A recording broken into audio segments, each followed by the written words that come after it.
18 ذی الحجہ یہ سیدنا عثمان غنی رضی اللہ تعالی عنہ کا یوم شہادت ہے۔ حضرت عثمان یہ خلفائے اربعہ میں سے ہیں، تیسرے نمبر پہ ان کی خلافت کا دور آتا ہے۔ یہ حضرت صدیق اکبر رضی اللہ تعالی عنہ کی دعوت سے اسلام کے دامن میں داخل ہوئے تھے۔ جب انہوں نے اسلام قبول کیا تو ان کا چچا ان کو اونٹ کی کھال کے اندر لپیٹ کے، کچی کھال کے اندر لپیٹ کے دھونی دیتا تھا اور کہتا تھا بیٹا اسلام سے منحرف ہو جا، اسلام سے پھر جا۔ تو یہ آگے سے کہتے تھے شراب عشق احمد میں کچھ ایسی مستی ہے، جان دے کے بھی ایک دو بوند مل جائے تو سستی ہے۔ انہوں نے کہا چچا تیرا گھر تو چھوڑ سکتا ہوں لیکن رسول اللہ کا دامن نہیں چھوڑ سکتا، کیونکہ جن آنکھوں نے ایک دفعہ رخ مصطفیٰ کا دیدار کر لیا تھا وہ کسی اور طرف جا ہی نہیں سکتی تھیں۔ تو کہا چچا میں کبھی بھی اسلام کو نہیں چھوڑ سکتا۔ اور حضور علیہ الصلوۃ والسلام نے ان کا مرتبہ بیان کرتے ہوئے ارشاد فرمایا جنت کے اندر ہر نبی کا کوئی ردیف ہوتا ہے، جنت کے اندر میرا ساتھی عثمان ہوگا۔ اور فرمایا جتنا اسلام کو نفع عثمان کے مال نے دیا ہے کسی اور کے مال نے نہیں دیا۔ اور انہوں نے بھی اسلام کی خدمت کی تو پھر حد ہی کر دی۔ حضرت عثمان غنی رضی اللہ تعالی عنہ جب صلح حدیبیہ کے موقع پہ آقا کریم احرام باندھ کے چلے تھے اور صحابہ کرام نے بھی احرام باندھا تھا، تو ایک جگہ پہ کھڑے ہوئے پڑاؤ کیا تو حضور نے حضرت عثمان کو قریب بلایا اور بلا کر کے کہا کہ عثمان تو چونکہ سردار قبیلے سے ہے اور تیری رشتہ داری بھی ہے تو مکہ میں جا، ہجرت کے بعد کی بات ہے کہ تو مکہ میں جا اور جا کے ان سے پوچھ کہ ہم جنگ کرنے کے ارادے سے نہیں آئے، ہم عمرہ کرنے کی نیت سے آئے ہیں، اگر تم ہمیں طواف کی اجازت دیتے ہو تو ہم طواف کر لیتے ہیں وگرنہ ہم واپس پلٹ جاتے ہیں۔ تو حضرت عثمان غنی رضی اللہ تعالی عنہ یہ مکہ مکرمہ میں گئے اور جا کے وہاں پہ یہ بات بتائی تو ابو سفیان کہنے لگا کہ عثمان اس دفعہ ہم نبی کو عمرہ نہیں کرنے دیں گے، تم چونکہ ہمارے بھائی لگتے ہو رشتے میں اور ہمارا تمہارا تعلق بھی اچھا ہے تو تم آئے ہو تو کعبے کی زیارت کر لو، بھر بھر کے آب زمزم کے جام پیو اور طواف کرو کعبۃ اللہ کا، لیکن مسلمانوں کے نبی کو ہم اس دفعہ اجازت نہیں دیں گے۔ تو حضرت عثمان غنی رضی اللہ تعالی عنہ فرمانے لگے شاید تم ابھی ہمارے ایمان کی حقیقت سے واقف نہیں ہو، میرا یار پیچھے کھڑا ہو اور عثمان طواف کرے، کعبے کے ساتھ تعلق کیا ہے ہمارا اگر حضور کو درمیان سے نکال دیں؟ یہاں پہ تو 360 پڑے ہوئے تھے، یہ تو خود بت قدا تھا۔ حضور نے آ کے اس کی عظمت کو اجاگر کیا، کہا یہ کبھی بھی ممکن نہیں کہ حضور پیچھے کھڑے اور عثمان طواف کرے، کہا یہ نہیں ہوگا۔ ادھر لوگوں نے باتیں کرنی شروع کی، کہنے لگے حضور آپ نے عثمان کو بھیجا تھا تو شاید وہ خود جو ہے وہ طواف کعبہ کر رہا ہو اور ہم ادھر کھڑے ہیں۔ کچھ لوگ ہوتے ہیں نا چہم گوئیاں کرنے کے لیے جو کسی کام میں راضی نہیں ہوتے، تو وہ بھی باتیں کرنے لگے، منافق تھے، کہنے لگے حضور آپ نے اس کو بھیجا تھا تو شاید وہ طواف کرنے لگ گیا ہے، ہم یہاں پہ کھڑے ہیں۔ جب اس نے یہ بات کی تو آقا کریم نے مخاطب کی جانب چہرہ کیا اور حضور کے چہرے پہ غصہ آ گیا۔ حضور فرمانے لگے میرے عثمان کو میں زیادہ جانتا ہوں یا تو زیادہ جانتا ہے؟ کہا یہ کبھی بھی ممکن نہیں کہ میں یہاں پہ کھڑا ہوں عثمان طواف کر لے۔ اللہ اکبر۔ غزوہ تبوک کے موقع پہ جب حضور صلی اللہ علیہ وسلم نے فنڈ مانگا تھا، آقا کریم نے اعلان کیا تھا تو بہت زیادہ مال درکار تھا جو چاہیے تھا، جس موقع پہ حضرت صدیق اکبر اپنے گھر کی کل کائنات سمیٹ کے لائے تھے، یہ اسی موقع کی بات ہے، اور حضرت عمر فاروق اپنا آدھا مال لے کے آئے تھے اور آدھا چھوڑ کے آئے تھے۔ یہ بھی اپنے اپنے نصیب کی بات ہوتی ہے، مقدر کی بات ہوتی ہے، کئیاں کول ہندیاں بھی اپنا نہ جانیاں تے دل والے آکھیا دلدار آ گئے۔ حضرت عثمان غنی رضی اللہ تعالیٰ عنہ کہتے ہیں میں کھڑا ہوا اور میں نے حضور سے عرض کی کہ حضور 200 اونٹ باما ساز و سامان میں پیش کرتا ہوں، چونکہ مال بہت زیادہ چاہیے تھا۔ تو کہتے ہیں میں نے جب یہ اعلان کیا اور میں پھر بیٹھ گیا تو آقا کریم نے پھر ترغیب دلائی تو میں پھر اٹھ کے کھڑا ہوا اور میں نے پھر کہا حضور 200 اونٹ اور ڈال لیں، اور یہ خالی 200 اونٹ نہیں تھے، یہ ماں ساز و سامان تھا۔ تو آقا کریم نے پھر ترغیب دلائی، کہتا میرا کلیجہ منہ کو آنے لگا کہ میرے رسول کو اعلان کرنا پڑ رہا ہے اور حضور تیسری بار اعلان فرما رہے ہیں۔ کہتے میں اٹھ کے کھڑا ہوا اور میرے پاس مالی وسعت نہیں تھی اتنی کہ میں اس سے زیادہ دے سکوں. تو میں نے اٹھ کے کھڑا ہو کے کہا حضور آپ کو جتنے چاہیے میں اتنے دینے کے لیے تیار ہوں. حالانکہ میرے گھر میں اتنی وسعت نہیں تھی. میں نے کہا حضور آپ کو جتنے چاہیے میں اتنے دینے کے لیے تیار ہوں. کہتے ہیں کہ جب میں نے یہ بات کی میں گھر پلٹا تو ایک جگہ پہ میں نے تجارت کی تھی جہاں سے نفع کا کوئی ہمارے پاس آسرا ہی نہیں تھا, کوئی امید ہی نہیں تھی کہ یہاں سے ہمیں نفع ہوگا. کہتے ہیں جب میں نے یہ بات کی تو اللہ نے مجھے اس مال سے 11 گنا نفع عطا کر دیا. اللہ اکبر. اور پھر بئر روما کی باری آتی ہے.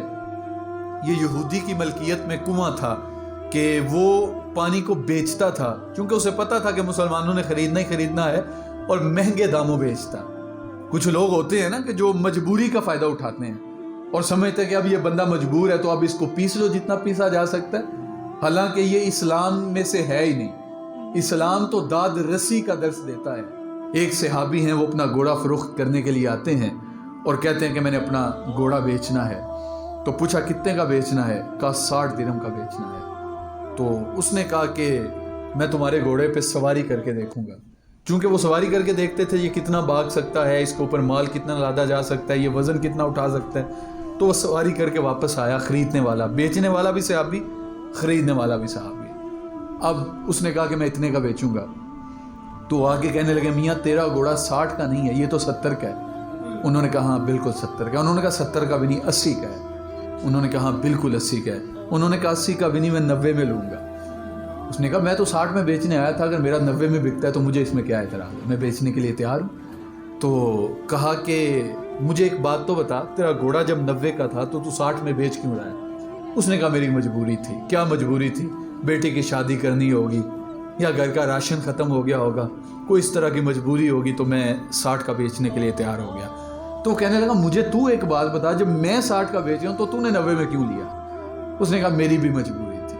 اس نے کہا تمہاری کیا مجبوری تھی؟ کہا میری مجبوری رسول اللہ کی حدیث تھی. کہا وہ کیسے؟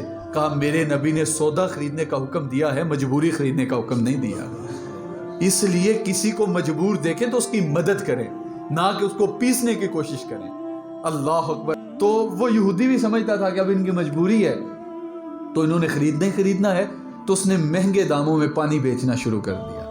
تو اب حضور صلی اللہ علیہ وسلم نے اعلان فرمایا کہ کہا کوئی ہے کہ جو بئر روما کو خرید کے جو ہے وہ مسلمانوں کے لیے وقف کر دے. تو حضرت عثمان غنی کہتا ہے میں نے ہاتھ اٹھا لیا.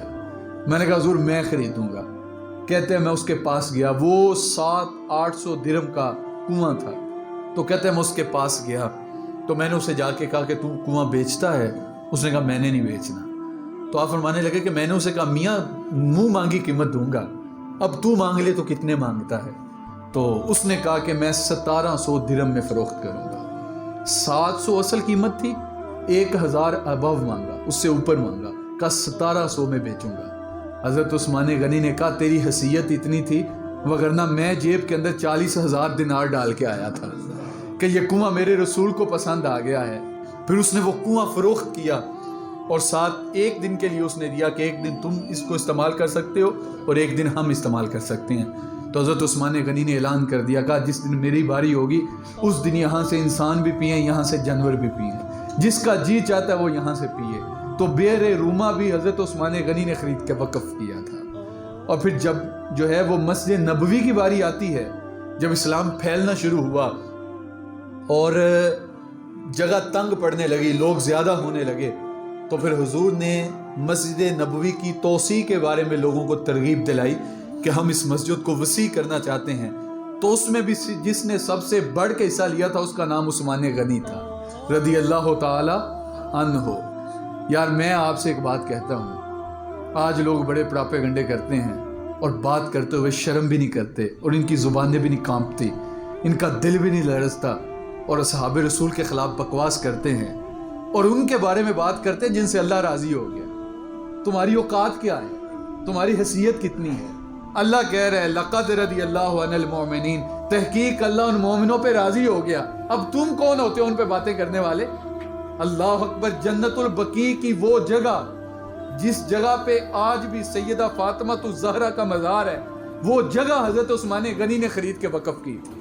حضرت عبداللہ ابن عباس رضی اللہ تعالیٰ عنہ سے مروی ہے کہ جب تم کسی کو دیکھو کہ وہ میرے صحاب کے بارے میں بلا بلا کہیں تو تم ان کو کہو تمہارے شر پہ اللہ کی کہا ایسے لوگوں پہ اللہ کی لعنت، اللہ کے رسول کی لعنت، اللہ کے فرشتوں کی لعنت اور اللہ کے تمام بندوں کی لعنت ہے۔ کہا ان پہ لعنت بھیجو جو میرے صحاب کے خلاف برا بلا کہیں، جن پہ اللہ راضی ہو۔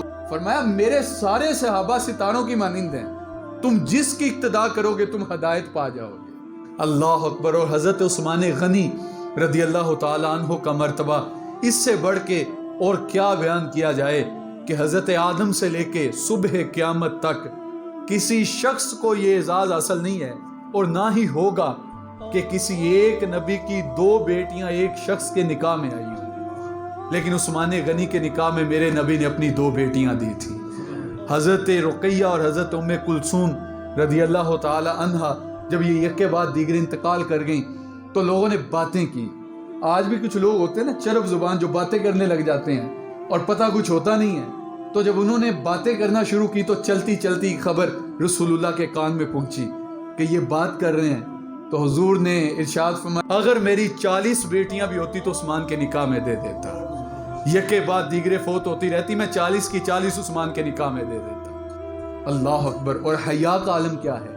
آپ فرماتے ہیں نامحرم تو نامحرم ہے، میں نے کبھی اپنی محرم خواتین بھی نہیں دیکھی۔ نامحرم تو وہ ہے نا جن کو شریعت دیکھنے کی اجازت ہی نہیں دیتی۔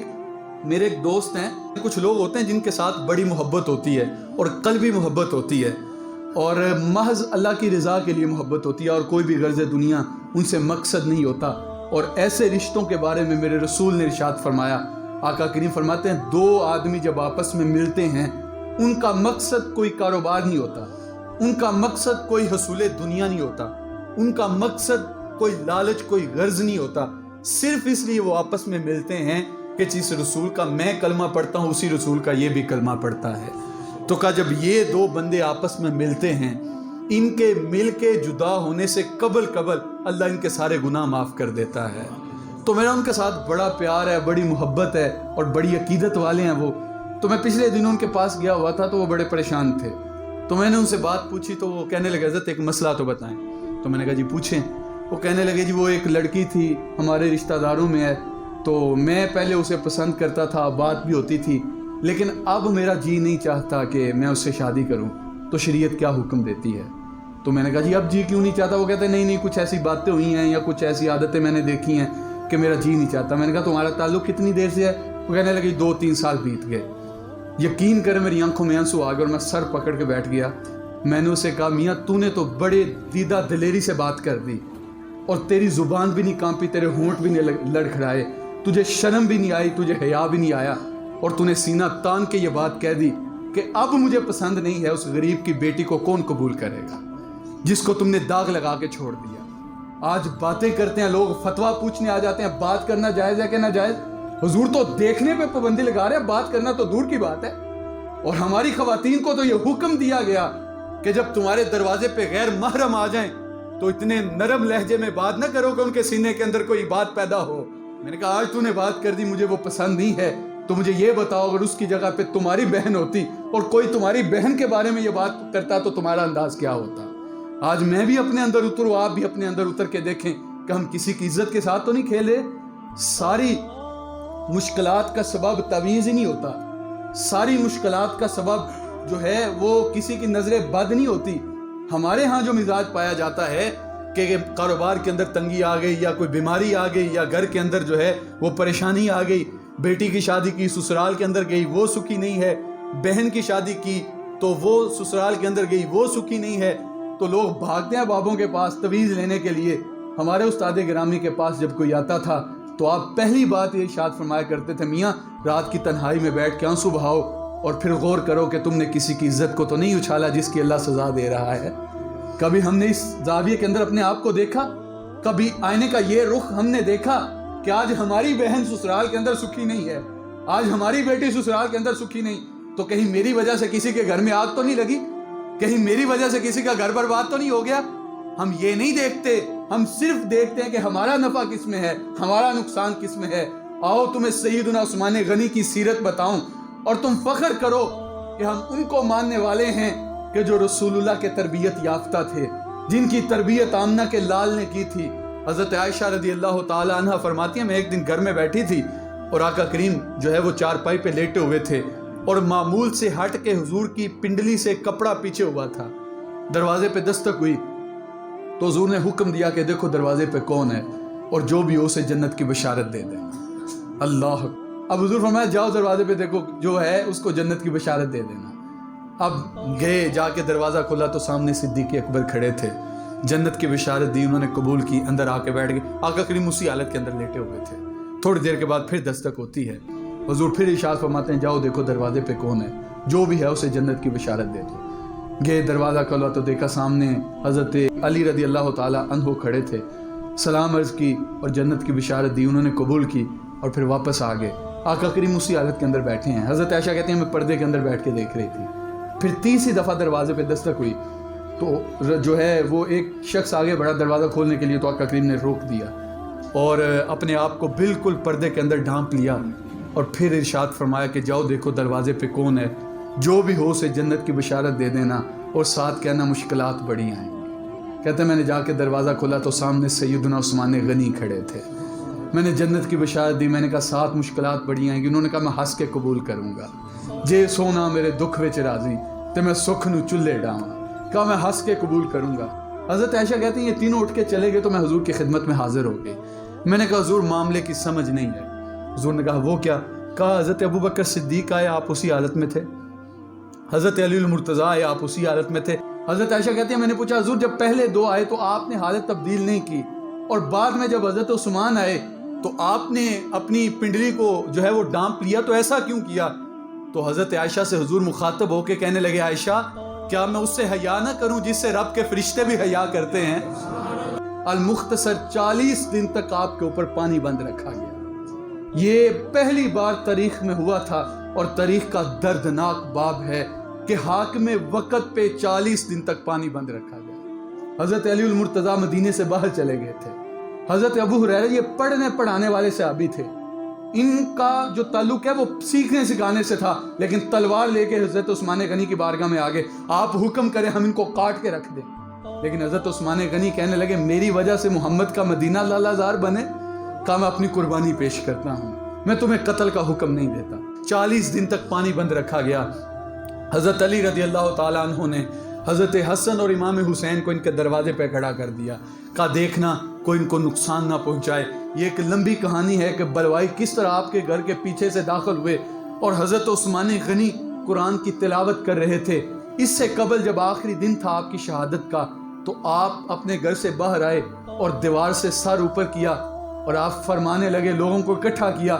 اللہ, آپ فرمانے لگے لوگوں جب مسجد نبوی کی جگہ تنگ پڑنے لگی تھی تو کس نے جگہ خرید کے دی تھی؟ لوگوں نے کہا حضور آپ نے خرید کے دی تھی. کہا آج اسی مسجد میں عثمان کو 2 رکعت پڑھنے کی اجازت نہیں ہے. کہا جب تمہارے اوپر پانی بند تھا تو کس نے پانی خرید کے دیا تھا؟ لوگوں نے کہا عثمان آپ نے خرید کے دیا تھا. کہا آج اسی پانی سے مجھے بھی 2 گھونٹ نصیب نہیں ہے. آپ اندر آ گئے اور قرآن کی تلاوت کرنے لگے. پھر بلوائی اندر داخل ہوا تو اس نے آپ پہ وار کیا تو آپ کی زوجہ نے ہاتھ آگے بڑھایا تو ان کی انگلیاں کٹ کے نیچے گر گئیں. پھر اس نے وار کیا تو آپ کو زخم لگا اور آپ کا خون جو ہے وہ قرآن کی آیات پہ گرا. یار میں آپ کو کہتا ہوں کہ حضور تو ارشاد فرماتے ہیں دنیا سے بندہ جس حال میں جائے گا قبر سے اسی حال میں اٹھایا جائے گا, لیکن عثمان جب اٹھائے جائیں گے تو قرآن کی تلاوت کرتے اٹھائے جائیں گے. جن کے ایمان کی گواہی رب کا قرآن دے گا, کوئی ان کے خلاف بکواس کرے تو اس کے ساتھ ہمارا کوئی تعلق نہیں ہے, وہ ہمارا کچھ نہیں لگتا. یہ تاریخیں اپنے پاس رکھیں, یہ جوش خطابت, یہ انداز تقریر یہ اپنے پاس رکھیں. ہمیں تمہاری تقریر پہ یقین نہیں ہے, ہمیں اللہ کے قرآن پہ یقین ہے یا محمد کے فرمان پہ یقین ہے. جب اللہ نے کہہ دیا کہ اللہ ان پہ راضی ہو گیا, اللہ کے رسول نے کہہ دیا کہ ہم ان پہ راضی ہیں, اب ہمیں کسی اور کی تصدیق کی ضرورت نہیں ہے. جب بھی کوئی حیا پہ دیوان لکھے گا مجھے یقین ہے وہ سیرت عثمان لکھے گا.